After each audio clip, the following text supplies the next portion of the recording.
Hello students, previous video में हमने history chapter 1 page number 3 तक रीड कर लिया था। Now page number 4 language and region. अब हम ये टॉपिक पढ़ेंगे लैंग्वेज एंड रीजन, जो आपको सेल्फ रीड करना है। मैं इसको एक्सप्लेन करके आपको बता देती हूँ।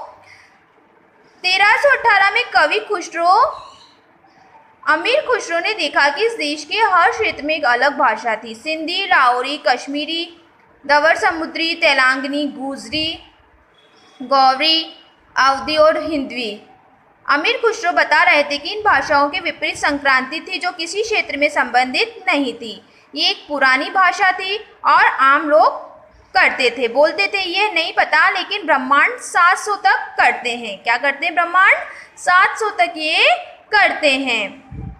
कई क्षेत्रों ने पहले से अलग अलग भौगोलिक आयामों और उनके उल्लू और सांस्कृतिक विशेषताओं को समाहित किया है।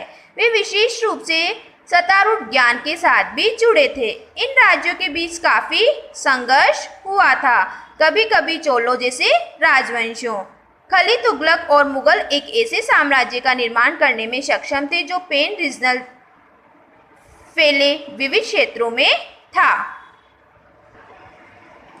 इन साम्राज्यों में समान रूप से स्थिर या सफल थे। 18वीं शताब्दी में जब मुगल साम्राज्य में गिरावट आई तो इसका परिणाम फिर से उभरता हुआ क्षेत्रीय राज्यों में हुआ। शाही पैन क्षेत्रीय शासन के वर्षों ने क्षेत्रों के चरित्र को बदल दिया था। अधिकांश उपमहाद्वीप के आसपास के क्षेत्रों को वे की विरासत के साथ छोड़ दिया गया था। बड़े और छोटे राज्य जिन्होंने उन पर शासन किया था, ये विभिन्न विशिष्ट और साझा परंपराओं के उद्भव में स्पष्ट था। शासन के क्षेत्र में अर्थव्यवस्था का प्रबंधन कुलीन संस्कृतियों भाषा में 700 और 1750 के बीच 1000 वर्षों के माध्यम से विभिन्न क्षेत्रों के चरित्र ने अलगाव नहीं देखा। इन क्षेत्रों ने एकीकरण की बड़ी पैन क्षेत्रीय ताकतों को प्रभाव को कभी भी अपनी विशेषता खोए बिना महसूस किया। ठीक है, अब हम पढ़ेंगे 5 old and new religion. It was during this period they took place changes in what we call Hindustan today. ये इस अवधि के दौरान हुआ था जिसे आज हम हिंदुस्तान कहते हैं। These include worship of new deities, the construction of temple by the kings, and the increasing importance Brahma the priestess as dominant groups in society. इनमें नए देवताओं की पूजा, राजाओं द्वारा मंदिरों का निर्माण और ब्राह्मणों पुजारियों के बढ़ते महत्व समाज में प्रमुख समूह के रूप में शामिल थे। Their knowledge of Sanskrit text and the Brahmani is a lot of respect in the society. Sanskrit ग्रंथों में उनके ज्ञान में ब्राह्मणों को समाज में बहुत सम्मान दिया। Their domestic position was constituted by the support of their patrons, new rulers searching for पेस्ट्राइज। उनकी प्रमुख स्थिति को उनके संरक्षकों के समर्थन में समेकित किया गया था।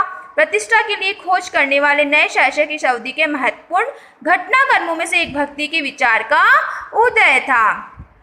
ठीक है, और आगे इसमें बताया गया है व्यक्तिगत देवता जो भक्त पुजारियों या विस्तृत अनुष्ठानों की सहायता के बिना पहुंच सकते थे। यह वह दौर था जब नए धर्म उपमहाद्वीप में दिखाई देते थे। व्यापारियों और प्रवासियों ने पहली बार 7वीं शताब्दी में पवित्र कुरान की शिक्षाओं को भारत में पेश किया। मुसलमानों ने कुरान को अपनी पवित्र पुस्तक के रूप में माना और एकमात्र भगवान की संप्रभुता को स्वीकार किया।